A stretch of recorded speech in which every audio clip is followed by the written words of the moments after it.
La décision de Twitter d'appliquer une mesure de modération sur le compte personnel de Donald Trump afin de limiter la glorification de la violence a reçu le soutien de la Commission européenne. En témoigne ce tweet de Thierry Breton.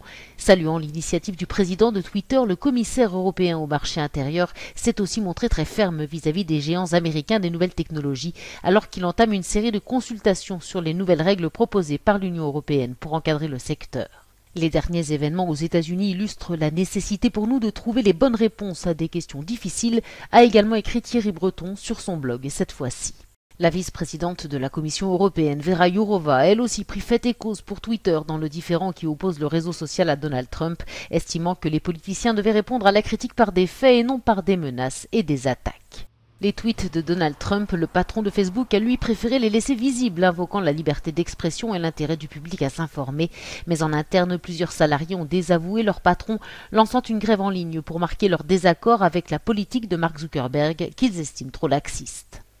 Enfin, plusieurs responsables de groupes américains de défense des droits civiques s'en sont pris eux aussi à Mark Zuckerberg, critiquant son choix de ne pas modérer des messages polémiques du président américain.